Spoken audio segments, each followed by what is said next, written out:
உன் மனதில் என்ன நினைக்கிறாயோ, என்ன எண்ணுகிறாயோ, அதுவாகவே நீ மாறுகிறாய்.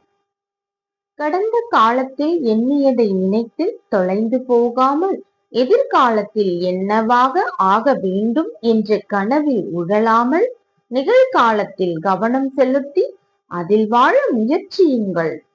உங்கள் வாழ்க்கையில் கோபத்தால் நீங்கள் தண்டிக்கப்பட மாட்டீர்கள்.